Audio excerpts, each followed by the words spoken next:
স্কুলে পরীক্ষা চলছে আর পাশেই মাইক বাজছে। এই ঘটনা বারাসাতে সেই ঘটনা সম্পর্কে আপনাদের বিস্তারিত জানাবো। কি করে হলো এটা?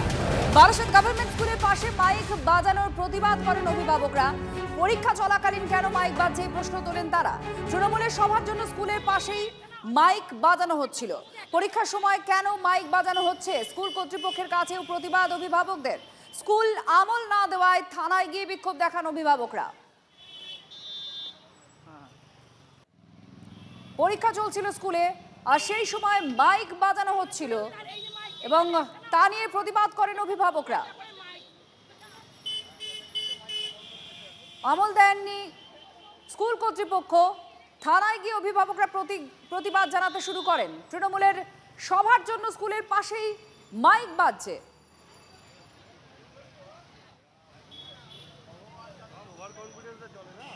আসছেন বলে এত জোরে মাইক চলছে যে আমাদের খুব সমস্যার সম্মুখীন হচ্ছে। বাচ্চাগুলো পরীক্ষা দিতে পারছে না। আমরা গেছি, ওখান থেকে আসলাম থানায় বলছে আমাদের কোনো কিছু করতে পারবো না। ওদের ফার্স্ট টার্ম চলছে এবং স্কুলের সামনের গাছে বিচ্ছিরিভাবে মাইক চলছে, তাতে গান চলছে। ওখানে পুলিশদের বলা হয়, তারা ফোন করেছিলেন, কোনো কাজ হয়নি। আমরা হেডমাস্টার মশাইকেও জানিয়েছিলাম, থানায় আসলাম, থানার অফিসার বললেন তাদের ডবল ডিউটি, তাদের পক্ষে কিছু করা সম্ভব নয়। হ্যাঁ, ভীষণভাবে কনসেন্ট্রেশন, মানে এখানে শুধু ছোটো বাচ্চারা তো নয়, ক্লাস 10 অবধি পরীক্ষা হচ্ছে, সেক্ষেত্রে ওদের পরীক্ষা দিতে ভীষণ অসুবিধা হচ্ছে। তাই আমরা মানে কোনো উপায় না দেখে থানায় এসেছিলাম। থানা থেকেও আমাদের কোনো রকম সাহায্য করা হয়নি।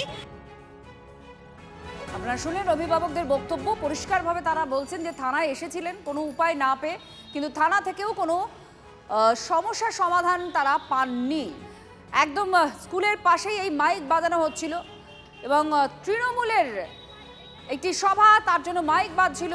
দীপঙ্কর আমাদের প্রতিনিধি আমাদের সঙ্গে রয়েছেন। দীপঙ্কর, আমরা অভিভাবকদের বক্তব্য শুনেছি, আর কি হলো এরপরে?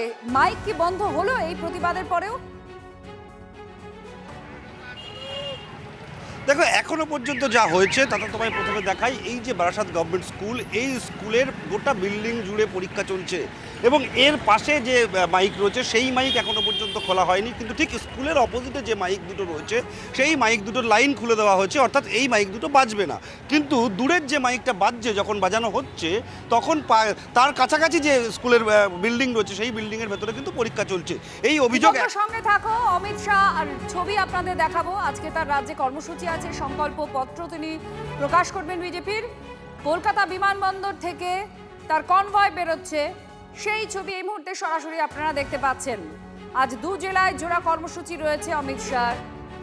দিলীপ ঘোষের প্রচারে তিনি অংশ নেবেন, আর তাছাড়া আরও একটি গুরুত্বপূর্ণ কর্মসূচি, সেটা হচ্ছে বিজেপির সংকল্প পত্র। ব্যাক টু ব্যাক প্রচার চলছে। প্রধানমন্ত্রী আসছেন, অমিত শাহ আসছেন, প্রধানমন্ত্রী আসছেন, ঠিক এইভাবেই প্রচারে ঝড় তুলছে বিজেপি। আজ সংকল্পপত্র প্রকাশ। দেবরা, খড়গপুর, এই সমস্ত জায়গায় কর্মসূচি রয়েছে। শনিবার দিন বাঁকুড়াতেও স্বরাষ্ট্রমন্ত্রীর কর্মসূচি রয়েছে। প্রথম দফার আগে বঙ্গে বিজেপির জোরদার প্রচার চলছে। অমিত শাহ বেরোচ্ছেন বিমানবন্দর থেকে, আর আজকে সংকল্প পত্র প্রকাশ করা হবে। তার আগে যে টুইট করেছেন তিনি, সেই টুইটে তিনি বলেছেন যে ভয়ের যে পরিবেশ তৃণমূল কংগ্রেসে তৈরি হয়েছে, সেই ভয় থেকে পরিবর্তন চাইছে বাংলার মানুষ। সেই পরিবর্তনের পক্ষেই সওয়াল তো করেছেনই, তার সঙ্গে সঙ্গে কি কি রয়েছে বক্তব্য আজকে তুলে ধরবেন তাদের সংকল্পপত্রের মাধ্যমে।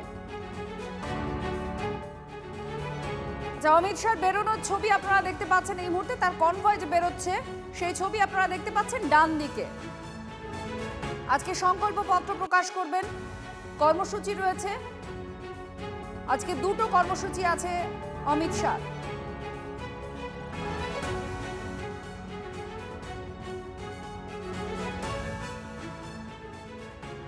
সোমা আমাদের সঙ্গে রয়েছেন। সোমা, আমরা দেখতে পাচ্ছি একদম গাড়ির সামনে বসে আছেন, নমস্কার করলেন, স্বরাষ্ট্রমন্ত্রী বেরিয়ে গেলেন, শুভেন্দু অধিকারী তার গাড়িতে আছে পেছনে, আমরা দেখছি। সোমা, দেখো এই মুহূর্তে আমরা দেখতে পেলাম যে স্বরাষ্ট্রমন্ত্রী অমিত শাহ তিনি কলকাতা বিমানবন্দরে এসে পৌঁছালেন। দেখো আজকে বিজেপির তরফ থেকে কিন্তু তাদের একটি বড় কর্মসূচি রয়েছে, অর্থাৎ তাদের যে সংকল্প পত্র সেই সংকল্প পত্র প্রকাশ এই অনুষ্ঠান রয়েছে নিউ টাউনে, সেখানে একটি পাঁচতারা হোটেলে, সেখানে আজকে তাদের সংকল্প পত্র প্রকাশ হবে এবং যার মধ্যে দিয়ে কিন্তু দেখো এই যে নির্বাচনে তারা কিভাবে কাজ করবে, তাদের যারা কর্মীরা রয়েছেন এবং তাদের যে প্রচার সেই প্রচারের ধারাই বা কি হবে, কোন কোন বিষয়কে সামনে রেখে তারা প্রচার করবে, এই সমস্ত বিষয়গুলো নিয়ে কিন্তু সংকল্প পত্র তারা প্রকাশ করবে।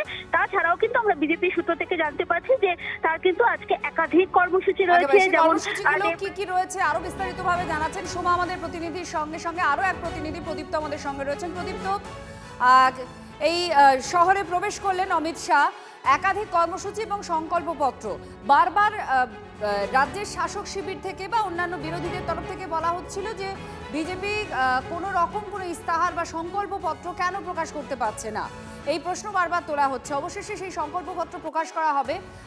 কি কি বিষয় থাকছে যা এতদিন ধরে প্রচার করা হয়েছে, সেগুলোই কি জায়গা পাচ্ছে সংকল্পপত্রে? দেখো সেগুলো অবশ্যই থাকছে। সংকল্পপত্রের একেবারে শুরুর কথা কিন্তু ইতিমধ্যেই নরেন্দ্র মোদী এবং অমিত শাহ তারা প্রকাশ্যে নিয়ে এসেছে। ৪৫ দিনের মধ্যে সপ্তম পে কমিশন, প্রতি বছর এসএসসি করা, দুর্নীতি মুক্ত চাকরির পরীক্ষাগুলোকে করা এবং কর্মসংস্থানের উপরে তারা জোর দিতে চলেছে। এটা মোটামুটি পরিষ্কার হয়ে গিয়েছে, অন্তত তারাও প্রকাশ্যে সেই কথা বলেছেন যে সপ্তম পে কমিশন তারা ৪৫ দিনের মধ্যে করবেন। এছাড়াও অনুপ্রবেশের ক্ষেত্রে আমরা যা জানতে পারছি যে বিজেপির সরকার প্রতিষ্ঠা হওয়ার দিনের মধ্যে যে এলাকাগুলো এখনো ফেন্সিং দেওয়া যায়নি সেই জায়গাগুলোতে কাঁটাতার তারা দিয়ে দেবেন, জেহাদি মুক্ত এই বাংলা তারা প্রতিষ্ঠা করবেন, সে কথা যেমন সংকল্প পত্রে স্পষ্ট করেই তারা উল্লেখ করতে চলেছেন। একই সঙ্গে মহিলাদের জন্য তারা ৩,০০০ টাকা প্রতি মাসে, ঠিক এই মুহূর্তে রাজ্য সরকারের তরফ থেকে যেমন ভাবে লক্ষ্মীর ভান্ডার দেওয়া হয়, বিজেপির তরফ থেকে সেটির নাম বদলে অন্নপূর্ণা ভান্ডার এবং টাকার পরিমাণ বাড়তে চলেছে। বেকার যুবকদের ক্ষেত্রেও ঠিক একই রকম ভাবে ৩,০০০ টাকা দেওয়ার কথা সংকল্প পত্রে উঠে আসবে, অন্তত আমরা সূত্র মারফত সেরকমটাই জানতে পারছি। ব্যবসার সঙ্গে যুক্ত হতে চান সমস্ত বেকার যুবকরা, তাদের জন্য ১০ লক্ষ টাকার ঋণ, সেক্ষেত্রে ৫০% ছাড়। আবার মহিলাদের ক্ষেত্রে তারা বাড়তি গুরুত্ব দিচ্ছে, যেমন ভাবে বিভিন্ন জেলাগুলোতে হস্টেল তৈরি করা হবে কর্মরত মহিলাদের জন্য, একই সঙ্গে ক্যান্সার প্রতিরোধের জন্য টিকার যাতে বিনামূল্যে দেওয়া যায় তার বন্দোবস্ত থাকবে। মহিলাদের হাতে তারা সরাসরি টাকাও দেবে এবং লাখপতি দিদি যাতে তৈরি করা যায়, অর্থাৎ মহিলাদের স্বনির্ভর করা যায়, সেই প্রসঙ্গ উল্লেখ থাকছে। এবং উত্তরবঙ্গের প্রতি বাড়তি জোর তারা দিচ্ছেন যে উত্তরবঙ্গে IIM হবে, IIT তৈরি হবে। পাহাড় থেকে সাগর আসার ক্ষেত্রে সড়ক পথে মাত্র ৭-৮ ঘন্টার মধ্যে যদি আসা যায়, কিভাবে আসা যায় তার একটা রূপরেখা কিন্তু আজকের এই সংকল্পপত্রে থাকতে চলেছে। অর্থাৎ যুব মহিলা নজর তো থাকবে, একটা আভাস আপনাদের আমরা দেওয়ার চেষ্টা করছিলাম যে সংকল্পপত্রে বিজেপির সেখানে কি কি জায়গা পেতে চলেছে। আপনাদের এবার অমিত শাহর আরও একটি বঙ্গ সফরের ছবি দেখাবো, যেখানে ভবানীপুরে যেদিন শুভেন্দু অধিকারী নমিনেশন ফাইল করেছিলেন সেদিনের ছবি আপনাদের দেখাচ্ছি। সেই ডান দিকে দেখুন সেই ছবি।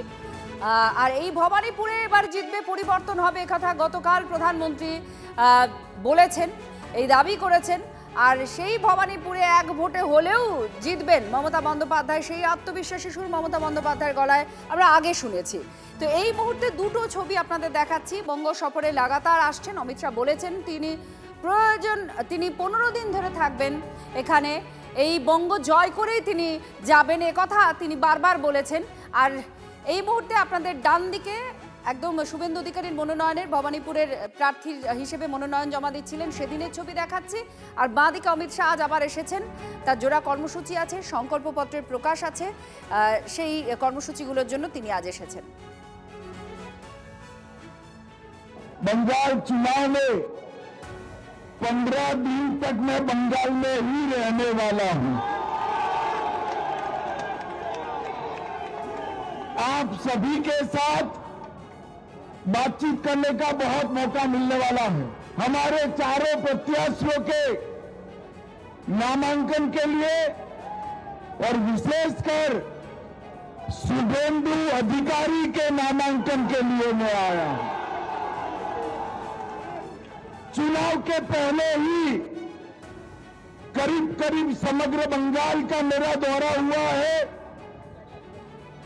बंगाल में के कोने कोने में एक ही आवाज है, इस सरकार को बदल दो, ममता बनर्जी को बाय बाय टाटा कर दो। সারা ভারতের বিজেপির যারা আছে তারা এসে হাজির হচ্ছেন এবং বড় বড় কথা বলছেন, কিন্তু বাংলার মানুষের তারা পাশে থাকেন না। ফলে প্রধানমন্ত্রী ডেলি প্যাসেঞ্জারি করেন, অমিত শাহ ডেলি প্যাসেঞ্জারি করেন। তারা বেসিক্যালি বঙ্গবাসী এবং বঙ্গভাষীর বিরুদ্ধে। তারা বাংলাকে শুধু রাজনীতির আখড়া, প্রতিহিংসার আখড়া, বর্গী হানার মতো আসেন এবং বাংলার মানুষের কাছে প্রত্যাখ্যাত হন। দেশের প্রধানমন্ত্রী আসবেন, আবার আসবেন, বারবার আসবেন। স্বরাষ্ট্রমন্ত্রী 17 দিন পশ্চিমবঙ্গে থাকবেন। বহু নেতা আসবেন, যোগীজি আসবেন, ভিন্ন ভিন্ন রাজ্যের মুখ্যমন্ত্রীরা আসবেন। অমিত শাহ যেটা করছেন 17 দিন বঙ্গে থেকে যাচ্ছেন এসে। থাকুক না, আমি দই আর মিষ্টি পাঠিয়ে দেবো। অমিত শাহ যেটা করছেন 17 দিন বঙ্গে থেকে যাচ্ছেন এসে। থাকুক না, আমি দই আর মিষ্টি পাঠিয়ে দেবো।